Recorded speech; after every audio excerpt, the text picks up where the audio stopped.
Guardian of the Strands, Episode 4. What Lie Beneath. The Wizard of the Drunken Griffin paused, savoring the weight of his audience's silence.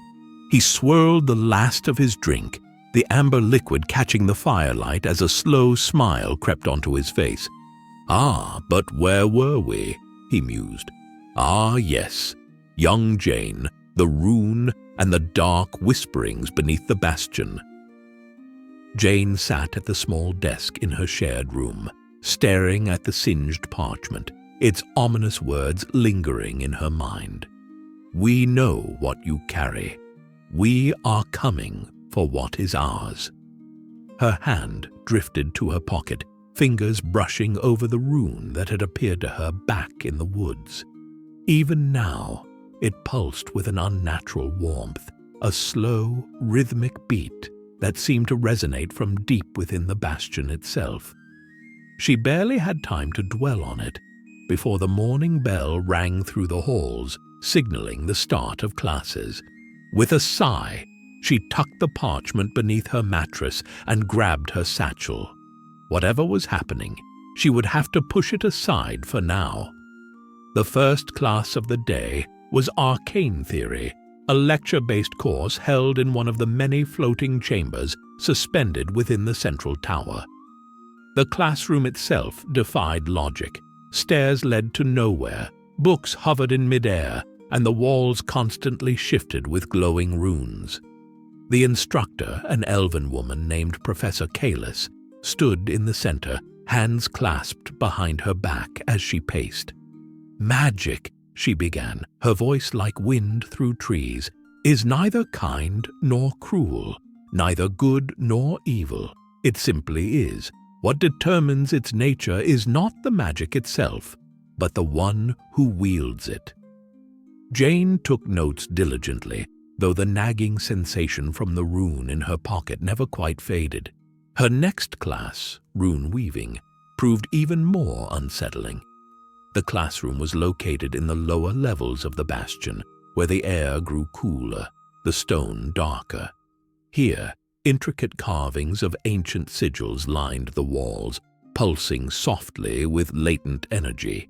The instructor, a gnome named Master Thimblewick, demonstrated how to draw and activate runes using precise hand movements.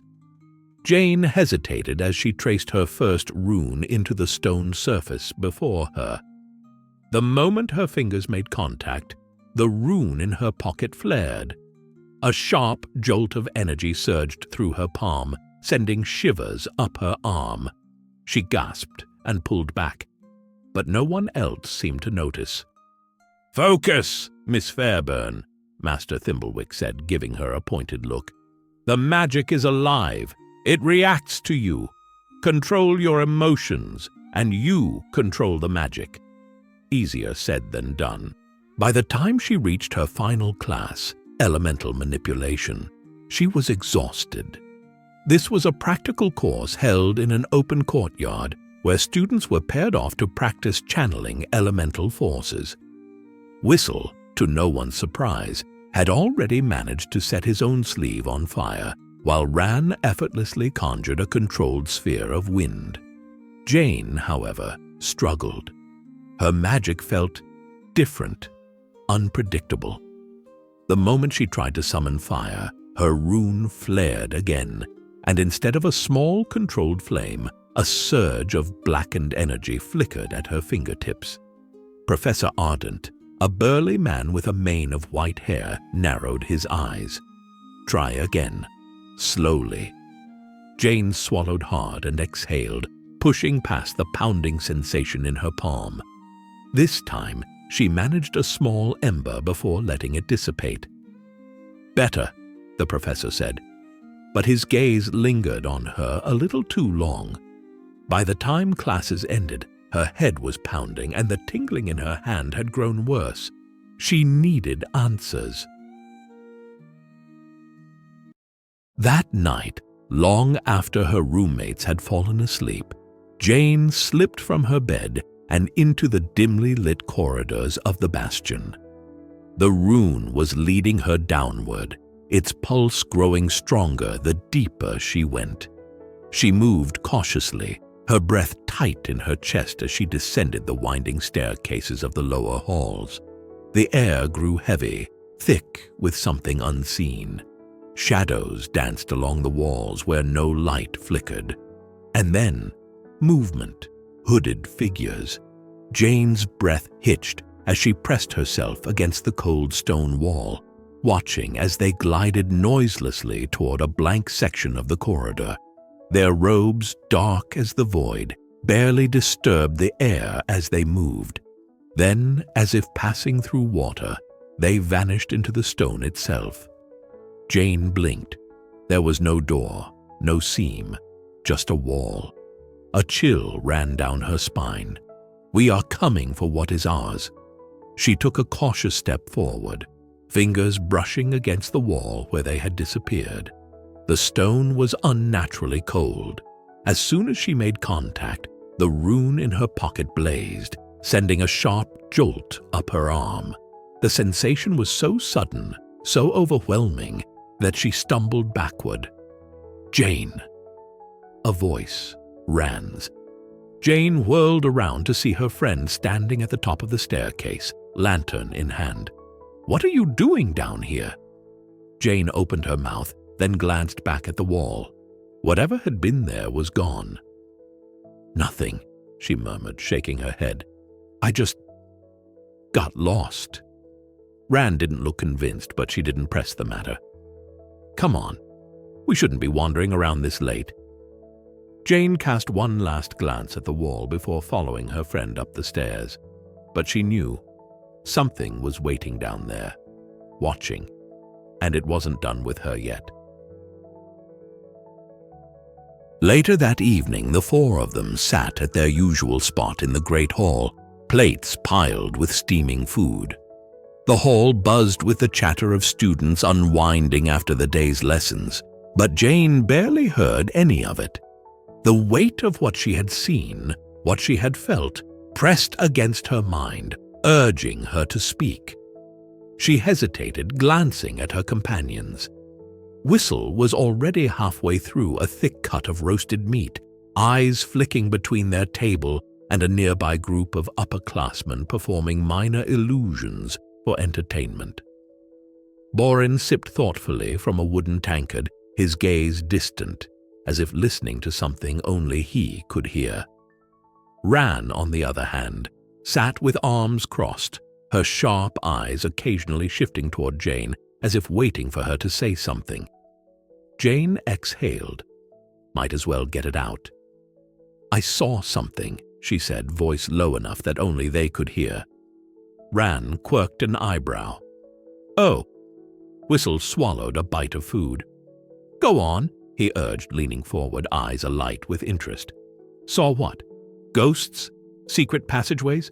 A headmaster sneaking down to steal midnight snacks?" Jane ignored his grin. "Hooded figures, down in the lower halls. They walked straight through a blank section of wall and disappeared."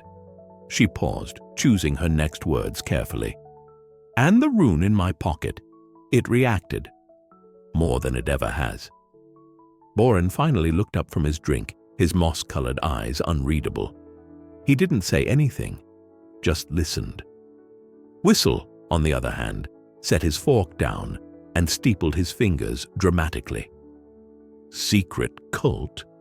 Hidden cabal of ancient wizards? Maybe the professors are running a side business in cursed artifacts. His grin widened. Or maybe it's a test. Maybe they want students to notice. Jane shook her head. "I don't think this was some school trick. The air was wrong, heavy, and when I touched the wall, it felt ice cold." Ran leaned back in her chair, arms still folded. "So you saw some people in robes sneaking around after dark?" "That doesn't scream dark conspiracy to me." Jane frowned. "You didn't feel what I felt. The rune could be reacting to anything," Ran countered. "Magic saturates this place. That doesn't mean there's some grand secret buried under our feet." Whistle tapped his fingers against the table. "Or does it?" Borin finally spoke, his voice a deep rumble. "The earth beneath this place is old, older than this school, older than its wizards. If something stirs below, it is not new. It has always been here, waiting." Silence fell over the table. Jane shivered.